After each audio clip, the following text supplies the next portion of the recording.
వివరాలకు వెళ్దాం. కేంద్ర కేబినెట్ సమావేశం కొనసాగుతోంది. ప్రధాని మోదీ అధ్యక్షతన మంత్రివర్గం భేటీ అయింది. అయితే మంత్రులకు శాఖల కేటాయింపుపై ఉత్కంఠ కొనసాగుతోంది.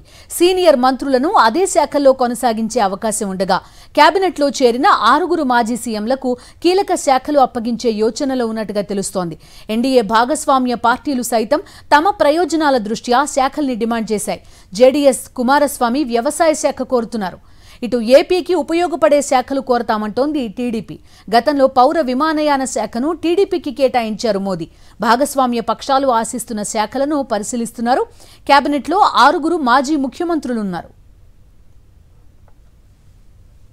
ఇటు తెలంగాణ నుంచి ఇద్దరికి కేంద్ర కేబినెట్లో చోటు దక్కింది. కిషన్ రెడ్డి, బండి సంజయ్కు కేబినెట్లో అవకాశం కల్పించారు ప్రధాని మోదీ. గతంలో కిషన్ రెడ్డికి ప్రధాని టూరిజం శాఖ అప్పగించారు. అయితే ఈసారి ప్రాధాన్యత కలిగిన శాఖను ఆశిస్తున్నారు కిషన్ రెడ్డి. ఇక బండి సంజయ్కు కూడా శాఖను కేటాయించనున్నారు ప్రధాని.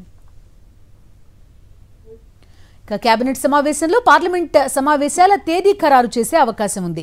ఈ నెల 15 నుంచి 22 వరకు పార్లమెంట్ సమావేశాలు ఏర్పాటు చేసే యోచనలో కేంద్రం ఉన్నట్టు సమాచారం.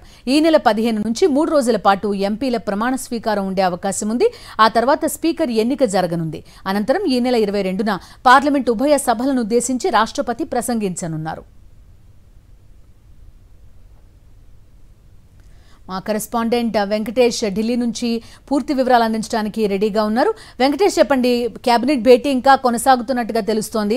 పోర్ట్ఫోలియోల గురించే ఇంకా చర్చ నడుస్తోంది. వెంకటేష్, పోర్ట్ఫోలియోల పైన సస్పెన్స్ ఇంకా కొనసాగుతూనే ఉంది. ఇప్పటి వరకు పోర్ట్ఫోలియోల వివరాలు ఏవి కూడా ఇప్పటి వరకు ప్రభుత్వం విడుదల చేయలేదు. నిజానికి చాలా మంది సీనియర్ మంత్రుల్ని కేబినెట్ లో కొనసాగించారు కాబట్టి తిరిగి వారికి అవే శాఖలు కొనసాగించేటువంటి అవకాశం కనబడుతుంది. ఎందుకంటే ఇప్పటికే 5 సంవత్సరాల నుంచి ఆ శాఖలపై పట్టు సాధించారు కాబట్టి 2047 కల్లా దేశాన్ని అభివృద్ధి చెందిన భారత్ గా మార్చాలనేటువంటి లక్ష్యాన్ని చేరుకోవడంలో ఈ అనుభవం ఉపయోగపడుతుంది అనేటువంటి ఒక అంచనాలతో ఉన్నారు. సో ఆ నేపథ్యంలో కీలక శాఖలో సంబంధించినటువంటి మంత్రుల్ని కొనసాగించే అవకాశం ఉంది. అయితే ఆర్థిక శాఖ మంత్రిగా ఉన్న నిర్మలా సీతారామన్ స్థానంలో కొత్త వారికి అవకాశం ఉండేటువంటి పరిస్థితి ఉందని ఒక చర్చ అయితే జరుగుతుంది. కానీ అది ఉంటే ఎవరికి ఉంటుంది అనే దానిపైన భిన్నమైనటువంటి అభిప్రాయాలు ఉన్నాయి.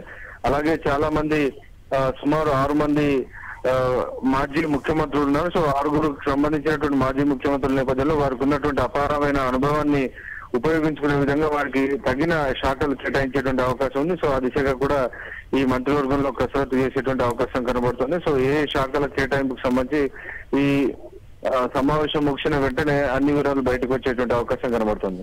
రైట్.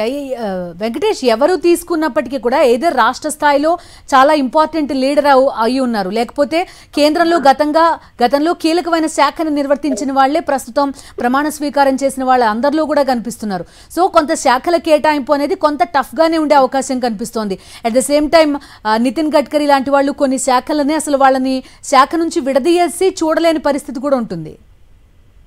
ఖచ్చితంగా నితిన్ గడ్కరీకి జాతీయ రహదారులకు సంబంధించి ఒక విడదీయలేని సంబంధం ఉంది. దేశంలో జాతీయ రహదారులు అద్భుతంగా తీర్చిదిద్దడంలో నితిన్ గడ్కరీ పాత్రను ప్రతి ఒక్కరూ స్మరించుకుంటుంటారు. సో తిరిగి మళ్ళీ ఆయనకు అదే పాత్ర అప్పగిస్తారా, లేకుంటే ఆయనకు ఏమైనా ప్రమోషన్ ఇచ్చి ఆ కీలకమైనటువంటి ఆర్థిక, హోం ఇటువంటి శాఖల్లో ఏదైనా ఆయనకు అప్పగిస్తారన్నది మనం వేచి చూడాల్సినటువంటి అవసరం ఉంది.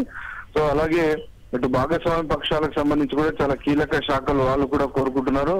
వారిపైన ఆధారపడి ప్రభుత్వం నడుస్తుంది కాబట్టి ఆ మేరకు సముచితమైనటువంటి ప్రాధాన్యత ఇవ్వాలని వారు కోరుకుంటున్నారు. అలాగే ఆంధ్రప్రదేశ్ అభివృద్ధికి ఉపయోగపడేటువంటి కీలక శాఖలను టీడీపీ ఆశిస్తోంది. అమరావతి రాజధాని నిర్మించాలనేటువంటి ఒక ప్రయారిటీ టీడీపీ తీసుకుంది కాబట్టి ఆ మేరకు అర్బన్ డెవలప్మెంట్ మినిస్ట్రీ వస్తే బాగుంటుందనేటువంటి ఒక ఆశతో టీడీపీ వర్గాలు ఉన్నటువంటి పరిస్థితి. సో ప్రధానమంత్రి ఎలాంటి నిర్ణయం తీసుకుంటారనేది మనం వేచి చూడాలి. నిజానికి గతంలో అశోక్ గజపతిరాజు పౌర విమానయాన శాఖ మంత్రిగా ఉన్నటువంటి పరిస్థితి. సో మళ్ళీ అదే శాఖ కట్టబెడతారా, లేకుంటే శాఖలో మార్పు ఉంటుందా అన్నది మనం వేచి చూడాలి. Okay Venkatesh, thank you.